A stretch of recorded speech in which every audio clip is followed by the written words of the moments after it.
Selamat datang di Indonesia hari ini, sebuah negara di mana gedung sekolah bukan lagi tempat edukasi, tapi sudah beralih fungsi menjadi tempat audisi. Menurut keyakinan saya. Tapi ini bukan semata asumsi yang membabi buta. Saya akan jelasin dari mana saya dapat keyakinan tersebut. Kalau kamu cek media sosial sekarang, khususnya wajah-wajah pendidikan kita, batas antara lembaga pendidikan sama manajemen artis itu udah setipis tisu. Ya estetik sih, tapi 3 kali 7. 24. Salah. 32. Salah. Enggak, 22. Salah. Pas, Pak. 5 kali 4. 5 kali 4, 24. Salah. 23. Salah. otaknya kosong. Ini yang disebut validation addiction, atau kecanduan validasi. Jadi di psikologi ada yang namanya dopamine hit. Tiap kali si murid dan guru ini ngonten joget-joget, terus yang nonton rame, otak mereka ngelepasin dopamin yang bikin nagih. Saking candunya dapat like, share, dan masuk FYP, mereka sampai lupa kalau ada yang namanya marwah, kehormatan, harga diri, martabat yang harus dijaga. Saya jadi curiga apa pejabat-pejabat yang joget-joget itu dulu masa kecilnya dimulai dari hal-hal yang kayak gini. Saya nemu video dan kaget banget ngelihat betapa jauhnya masa SD saya sama anak-anak SD zaman sekarang. Ini bocah bukannya diajarin cara bernalar dan berlogika, malah disuruh joget-joget depan banyak orang. Which is kayaknya nggak mungkin inisiatif dia sendiri kan. Pasti ada arahan dan persetujuan guru-gurunya gitu. Mana bocahnya buat laki-laki nggak gini? Ya elah, jangan kaku ngapa bang, itu kan lucu-lucuan aja buat hiburan. Kan juga bentuk pemasaran biar sekolahnya terkenal. Nah ini masalahnya.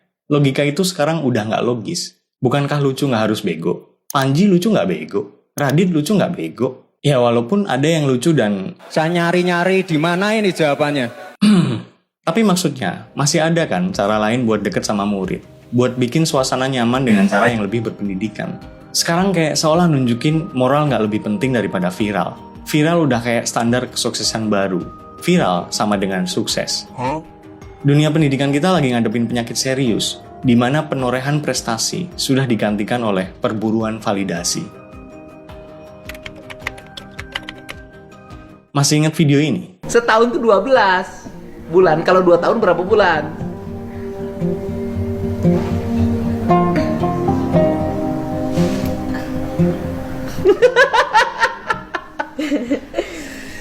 Setahun berapa bulan?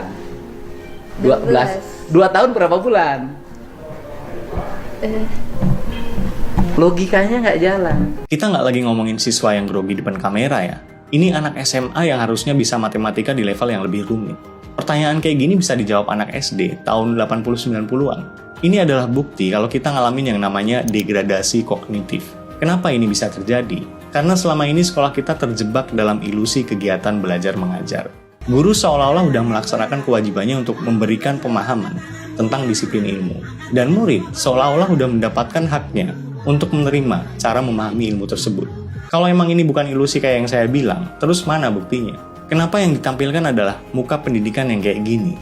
Oknum-oknum guru yang ngajarin muridnya joget-joget, yang nunjuk murid melambai atau siswa yang model cakep doang buat dijadiin representasi sekolah. Apakah ini yang dalam pengertian mereka sebagai kegiatan belajar mengajar? Ataukah ini yang dalam pengertian Anda semua, orang tua yang nyekolahin anaknya, sebagai kegiatan belajar mengajar? Buat apa ngelakuin ini semua kalau nggak demi engagement? Apakah mereka nggak bisa memperkirakan dampak yang akan terjadi kalau perilaku kayak gini dipelihara? Pernah dengar positive reinforcement? Ketika hal-hal yang nggak berfaedah itu dikasih panggung dan pujian, otak siswi ini nangkepnya, oh, gue nggak perlu pintar matematika. Yang penting bisa joget, melambai-lambai, gue bakal dianggap asik, gue bakal dianggap hebat. Gini teman-teman. Ada perbedaan besar antara understanding atau paham dan memorizing atau menghafal. Sementara sistem pendidikan kita itu sekarang udah kayak pabrik mesin fotokopi. Guru ngasih materi, murid suruh ngafal, terus ujian. Habis itu, gone, hilang. Dan ini diulang-ulang terus. Murid cuma diajarin 5 tambah 5 sama dengan berapa. Bukan 10 sama dengan berapa ditambah berapa. Inilah yang melahirkan ribuan siswa yang punya ijazah, tapi nggak punya logika. Seenggak sukanya orang sama Bang Rocky, tapi buat saya omongan dia ada benernya. Ijazah hanya tanda Anda pernah sekolah, bukan berpikir. Relate banget kan? Apalagi kalau ngelihat para pengajar yang harusnya jadi garda terdepan pemberantas kedunguan, malah jadi sponsor atas kedunguan itu sendiri. Kalau kita pengen tahu kenapa wajah pendidikan kita bisa sehancur ini, kita harus lihat dari jantung pendidikannya dulu, which is guru. Guru-guru ini, oknum guru lebih tepatnya, mereka lebih bangga kalau video mereka tembus jutaan views. Kita ngelihat fenomena di mana guru dan murid sama-sama jadi pecandu konten. Guru yang harusnya jadi rem buat perilaku muridnya yang melenceng, malah ikutan joget demi ngejar FYP. Ini apa nggak bikin muridnya mikir, lah guru gue aja begitu, kenapa gue enggak? Akhirnya terjadilah apa yang disebut devaluasi marwah. Lembaga pendidikan yang harusnya jadi ruang intelektual, malah lebih mirip manajemen artis. Gurunya jadi talent scout yang milih-milih, mana nih murid yang punya tampang-tampang viral, mana yang nyolok buat ditaruh di depan. Sementara kemana murid yang benar-benar berprestasi secara akademik? Mereka tenggelam di pojokan karena dianggap nggak menjual buat konten sekolah. Guru-guru ini terjebak dalam istilah psikologinya the halo effect. Mereka ngerasa kalau mereka ngikut tren bareng muridnya, kontennya banyak yang suka, berarti mereka udah jadi guru asyik dan deket sama murid. Lalu karena ngerasa udah jadi guru yang asyik, mereka lupa kalau kedekatan emosional harus dibarengi dengan ilmu. Mereka ngerasa deket dengan murid adalah segalanya. Padahal tanpa edukasi dan wibawa, mereka sebenarnya sedang menurunkan derajat lembaga pendidikan menjadi sekedar tempat nongkrong yang dibayar negara. Pertanyaan saya, teman-teman sekalian, kalau murid-murid ini besok masuk ke dunia kerja yang pastinya lebih kejam daripada dunia pendidikan, mereka nggak bisa pakai akal, mereka nggak tahu etika dan moral, mereka taunya sukses sama dengan viral, dan viral sama dengan pakaian ketat plus joget-joget sensual. Kira-kira, profesi apa yang lapangan kerjanya akan sangat welcome dengan kriteria orang semacam ini?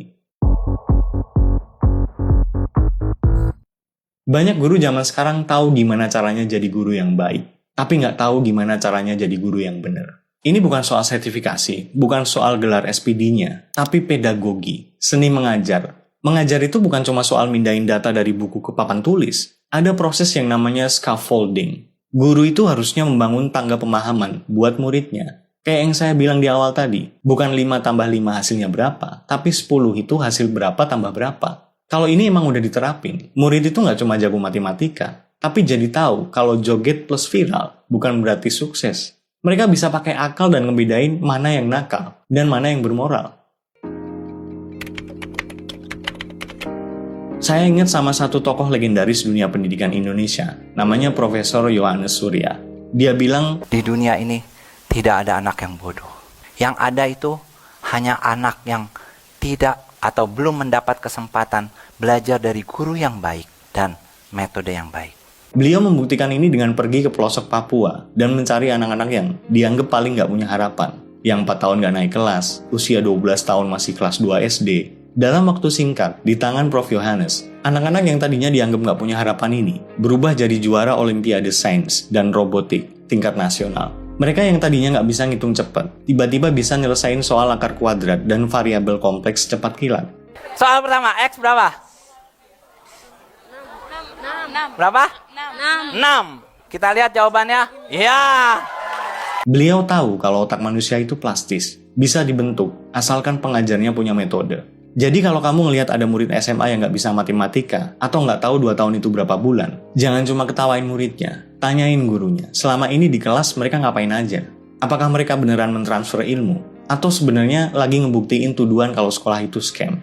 Mereka meluluskan anak-anak ini dengan ilmu akademis yang nol, cuma karena lebih sibuk ngurusin koreografi perpisahan daripada kurikulum pendidikan. Tapi disclaimer dulu ya, saya nggak punya niat buruk dan nggak bermaksud jahat ke siapapun. Ini murni keresahan pribadi sebagai orang tua, mantan siswa, warga negara yang masih waras dan ngerasa cemas dengan kualitas pendidikan bangsa ini. Guru yang saya maksud di video ini hanya oknum tertentu, bukan guru se-Indonesia, bukan guru secara general. Saya yakin masih banyak kok guru yang memang kompeten di luar sana. Sekali lagi, yang saya maksud adalah oknum guru. Jangan dipotong-potong nih. Kalau kebetulan kamu guru dan tersinggung sama konten ini, baguslah. Saya nggak akan minta maaf. Kamu yang harusnya minta maaf. Bukan ke saya, tapi ke mereka. Generasi-generasi penerus bangsa ini. Anak-anak kami, adik-adik kami, saudara-saudari kami. Kamu sebagai sosok yang seharusnya digugu dan ditiru, malah ngajarin dan nyontoin hal-hal yang memalukan buat wajah pendidikan. Bayangin betapa ngerinya masa depan bangsa kita kalau yang kayak gini ini dibudayakan. Kita akan melahirkan sebuah generasi yang mungkin pinter joget, jago ngedit, tapi tolol secara logika dan nol secara etika. Emang kamu mau jadi orang tua yang udah kerja keras banting tulang buat nyekolahin anak dengan harapan dia terdidik logika dan moralnya? Tahu-tahu anakmu muncul joget-joget jadi figuran di konten TikTok gurunya? Atau parahnya lagi karena terinspirasi gurunya, anakmu ngikut joget-joget, terus rame komentar yang wah, ngeri lah. Atau jangan-jangan malah nggak kepikiran sampai ke situ? Guru beneran nggak sih? Coba jawab, 12 kali 2 berapa? Tahu nggak jawabannya? Kalau tahu, kenapa jawabannya itu? Ini orang ngomong doang. Dia nggak tahu apa. Murid itu butuh kenyamanan biar bisa belajar dan menyerap pelajaran dengan baik. Pelajaran yang mana? Yang joget-joget itu? Video yang tersebar di media sosial memperlihatkan 5 orang siswi sekolah dasar yang bergoyang erotis sambil disawer dan diteriaki oleh penonton. Apa yang nggak bisa hitung-hitungan itu? Seorang siswa SMA kelas 12 juga tidak mampu menjawab soal matematika sederhana ketika dites langsung oleh petugas. Kalau mau nyaman mah ke kafe aja, nge-game, atau di rumah lah, jangan di sekolah. Tugas guru bukan bikin nyaman, tapi bikin paham, moral, dan intelektual. Guru kan juga manusia, butuh hiburan. Ngerti, siapa sih manusia yang nggak butuh hiburan? Tapi lihat-lihat juga dong. Saya nggak pernah tuh denger pilot joget-joget pas nerbangin pesawat. Atau dokter bedah ngonten TikTok pas operasi. Bayangin kalau ada beneran dan sepemikiran sama kamu. Saya paham, kamu, saya, kita semua butuh validasi kok. Tapi pinter-pinterlah menempatkan diri. Kalau kamu memang segitu pengennya validasi dan mengekspresikan diri, saya kasih tipsnya. Copot seragammu. Karena itu adalah identitas profesimu. Selama kamu pakai itu, 1 kali 24 jam, kamu adalah wajah pendidikan negara ini. Kalau atribut-atribut itu udah kamu tanggalkan, mau cari validasi, mengekspresikan diri, cari kitab suci, terserahlah. Tapi tolonglah Pak Guru, Bu Guru, jagalah marwah pendidikan bangsa ini. Jadilah sosok yang memang pantas digugu dan ditiru.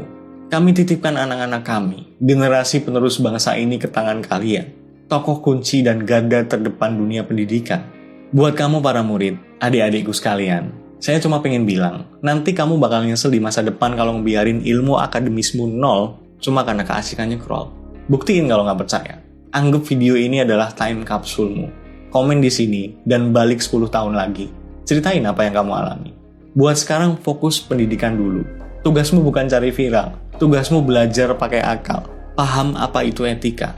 Paham apa itu moral. Kalau nggak paham, kejar gurunya. Tanya sampai paham. Paksa mereka buat menjalankan tugas dan kewajiban mereka yang sebenarnya. Jangan mau kalau cuma dijadiin bahan konten. Oke?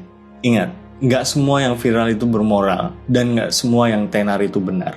Kalau video ini bikin kamu ngerasa nggak nyaman, baguslah. Itu tanda nalarmu masih jalan. Silakan setuju, silakan tidak. Tapi kalau kamu ngerasa ada yang salah dengan arah pendidikan kita, then stop pretending that everything is alright. Get your shit straight. Thank you udah dengerin keresahan saya. Semoga bermanfaat. See ya.